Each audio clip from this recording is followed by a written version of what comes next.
Fianna Fáil's presidential candidate, Jim Gavin, attended the party's think-in in Douglas in County Cork this afternoon. There, Taoiseach Micheal Martin strongly criticised local authorities for dragging their heels on zoning land for housing, adding that the government was running out of patience. The Taoiseach had only just arrived at a meeting of his parliamentary party in Cork when he was engaged by Antoinette Burke. Her 18-year-old daughter Katie requires surgery for hip dysplasia, she said, which costs €300,000 in Florida. And nobody in this country will do anything for her. Katie needs help. Okay.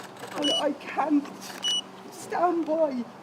When you are on stand here, you're going in there to talk about healthcare, and this is your legacy. Well, again, look, I'll have to talk to the consultants involved here as to why they've made the decision not to do the surgery, or why they feel. Well, if you ask your secretary, she has every file. I know that, but from 2010 up to. But the minister can't direct the surgeon to do surgery. At a news conference afterwards, Mr Martin said he was shocked at an incomprehensible decision by Wicklow County Council to de-zone land earmarked for the construction of up to 3,000 homes. The government will intervene.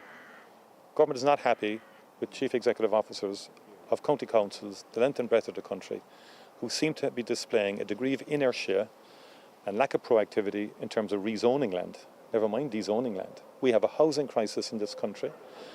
As Fianna Fáil TDs, MEPs and senators discussed policy, the party's presidential candidate was asked about his state of knowledge of emotional abuse, physical torture and bullying directed against women in the Defence Forces when he wore the uniform. You know, in the environment that I created, any time I was in the command position, I set very high standards. If I had any sense of that, I would have taken very strong action. The presidential candidate said that the government's record on delivering housing in Ireland is not good enough, needs to be improved, and he will be vocal in keeping up the pressure if elected. Well, Paul is in Cork for us now. So, Paul, we saw Jim Gavin in your report there. How did he fare today under that media scrutiny?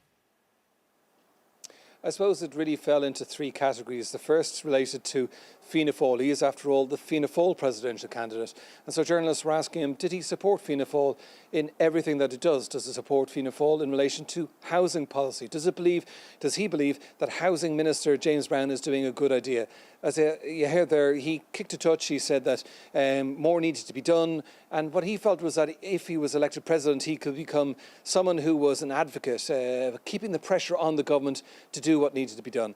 The second thing he was picked up on what he had said in the past, and most recently it related to controversial comments in the context of Gaza. He'd said that it was abhorrent that bombing was continuing there, but at the same time, particularly because he felt that the military objectives had been achieved.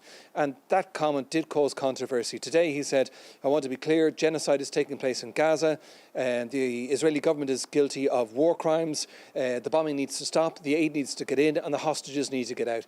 The third thing was his personal record, that time that he spent in the Defence Forces, and the question of women of honour. And he was asked, well, had he not seen any of this abuse which so many women are now coming out and talking about and is the subject of a tribunal?